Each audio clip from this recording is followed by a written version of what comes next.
इस बार तो बच गए, लेकिन दोबारा जरूर मिलेंगे।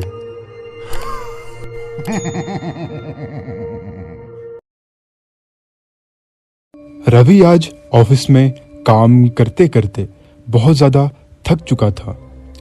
ऑफिस की छुट्टी के बाद घर लौटने को हुआ कि तभी उसके दोस्त का फोन आया। वो आजकल पुणे में रहता था। फोन उठाया तो सामने से विकास रोती हुई आवाज में बोला, भाई तू कहाँ है? जल्दी आ जा, मुझे तेरी बहुत ज़्यादा ज़रूरत है। आज मेरी माँ, मुझे नहीं पता वो कैसे गुजर गई। कल तक वो ठीक थी, लेकिन आज पता नहीं क्या हो गया। भाई मुझे तेरी ज़रूरत है, तू जल्दी आ जा, बस जल्दी आ जा। उनकी खबर सुनते ही रवि को धक्का सा लगा। उसे बहुत ही ज्यादा दुख हुआ। रवि और विकास दोनों बचपन के दोस्त थे और आज तक कभी भी ऐसा नहीं हुआ था कि दोनों ने एक दूसरे की बात ना मानी हो। साथ ही विकास की ये हालत देख रवि मना ना कर पाया। सोचा रात 10 बजे की ट्रेन से ही जाएगा। ऑफिस के काम से थका होने की वजह से सोचा कि थोड़ा आराम करके ही निकलेगा। रवि की आंख लग गई और रात 10 बजे वाली ट्रेन मिस हो गई। अगली ट्रेन 1 बजे की थी।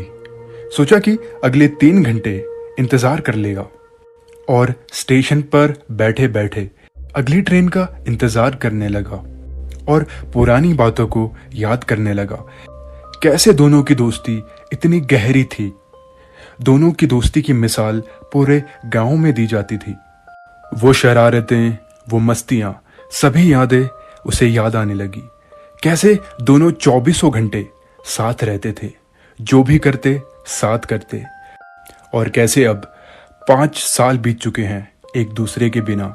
बस कभी कभार फोन पर एक दूसरे का हाल पूछ लिया करते हैं। टाइम कितने जल्दी बीत जाता है पता ही नहीं लगता। ये सब वो सोच ही रहा था। सोचने के साथ उसने चारों तरफ अपनी नजर दौड़ाई तो देखा स्टेशन पर बहुत ही कम लोग दिखाई दे रहे थे। थोड़ी ही देर में ट्रेन भी आ गई।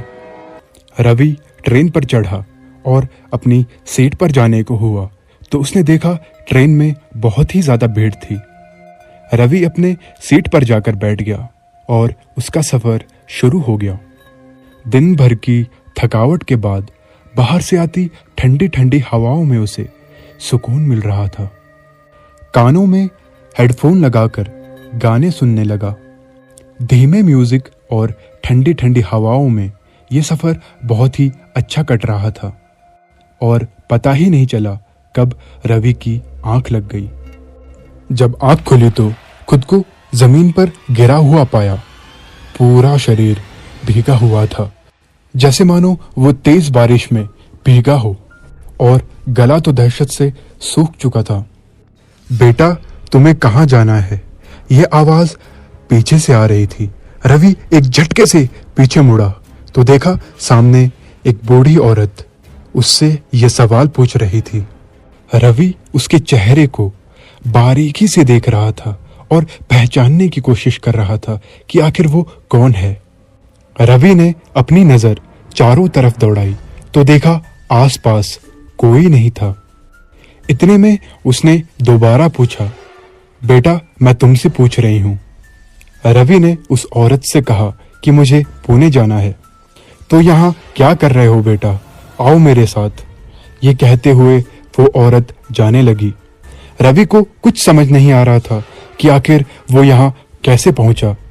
ना चाहते हुए भी रवि अपनी गर्दन झुकाए पीछे पीछे चलने लगा। मुश्किल से 10-15 कदम ही चला होगा। गर्दन उठाकर देखा तो सामने वो औरत नहीं थी। रवि ने चारों तरफ ढूंढने की कोशिश की, लेकिन वो औरत मानो कहीं गुम हो गई हो। रवि ने सोचा वो औरत कहीं आगे निकल गई होगी और जैसे ही रवि वहां से निकलने के लिए वापस पलटा तो तभी जो सामने देखा, उसे देख रवि के सूखते गले की तरह ही उसका शरीर भी मानो सूख सा गया हो। सामने वही औरत अब दूसरे ही रूप में खड़ी थी। इस बार उस औरत का सर उसके एक हाथ में था और गर्दन से खून बह रहा था। रवि बहुत ज्यादा डर चुका था और धीरे धीरे उसके आंखों के सामने अंधेरा छाने लगा और वो औरत उसके करीब आती जा रही थी।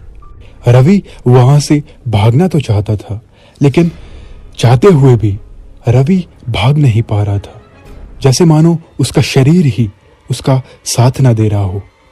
उस औरत के सामने आते ही उस औरत ने अपने लंबे लंबे नाखूनों से रवि के गले पर जोर का हमला किया और करती ही गई।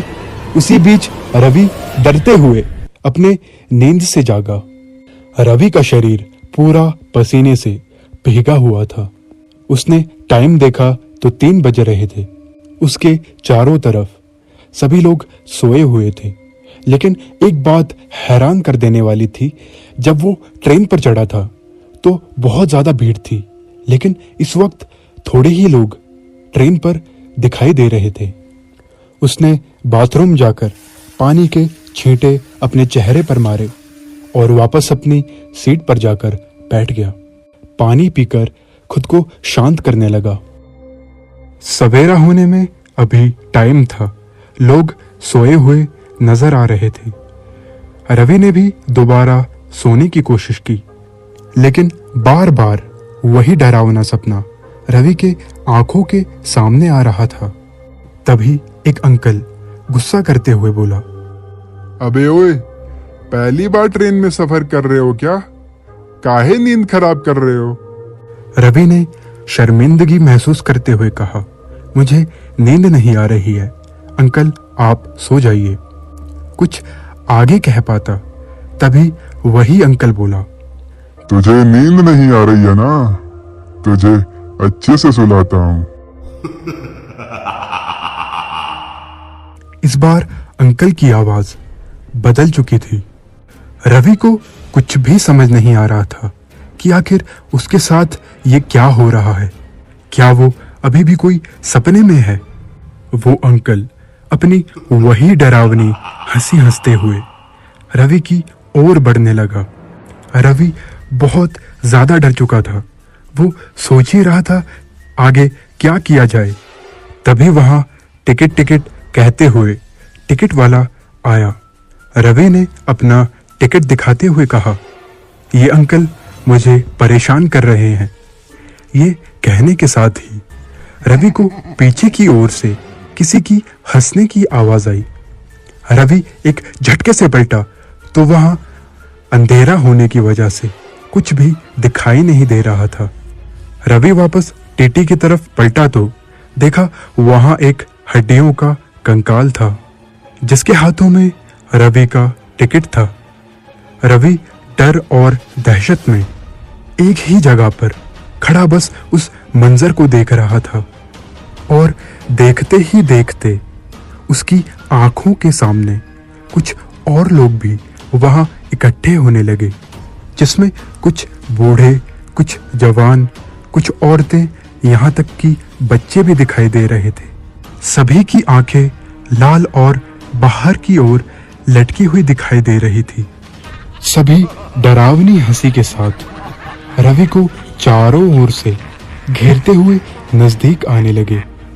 धीरे धीरे उन लोगों के करीब आने के साथ रवि के आंखों के सामने अंधेरा छाने लगा। रवि मान चुका था, चाहे वो कुछ भी कर ले, उसका ये आज आखिरी दिन है। तभी उसे एक जोर का धक्का लगा और जैसे वो मानो अपनी बेहोशी से जागा हो, तभी कानों में मंदिर की घंटियों और भजन की आवाज सुनाई देने लगी। रवि उठा और उसने चारों तरफ देखा तो वहां अब कोई नहीं था। उसने देखा कि उसका स्टेशन भी आ गया है। ये देखने से उसके शरीर में फिर से जान आ गई, जैसे जीने की उम्मीद फिर से उसके अंदर आ गई हो। ट्रेन स्टेशन पर रुकी और वहां लोगों की भीड़ देख रवि को सुकून मिला। रवि स्टेशन पर उतरा और उसने देखा कि स्टेशन की दूसरी तरफ एक बहुत बड़ा मंदिर था, जहां से उसे घंटियों और भजन गाने की आवाज आ रही थी। वो समझ नहीं पा रहा था जो उसके साथ हुआ आखिर वो था क्या। आज तो वो मरने ही वाला था अगर सामने मंदिर ना होता। उसने मन ही मन भगवान को थैंक यू बोला और इस सदमे से ध्यान हटाने के लिए अपने दोस्त को फोन लगाना चाहा। रवि दोस्त को फोन लगा ही रहा था कि तभी उसे एक अननोन नंबर से फोन आया और वो सोच ही रहा था कि इतनी सुबह कौन फोन कर रहा है, शायद विकास ही होगा। तभी ट्रेन भी स्टेशन से जाने लगी। उसने फोन उठाया तो सामने से आवाज आई, इस बार तो बच गए, लेकिन दोबारा जरूर मिलेंगे। उसने झटके से जाती हुई ट्रेन की तरफ देखा तो ट्रेन के सभी लोग रवि को मुस्कुराते हुए देख रहे थे। ऊपर वाला किसी ना किसी रूप में आपको बचा ही लेता है। रवि के सामने उसकी मौत थी। अगर वो मंदिर ना आता तो शायद रवि जिंदा ना होता। इस वीडियो को लाइक जरूर से कर दें और शेयर करना ना भूलें अपने दोस्तों के साथ, और चैनल को सब्सक्राइब कर लें ऐसी अमेजिंग कहानियों को सुनने के लिए।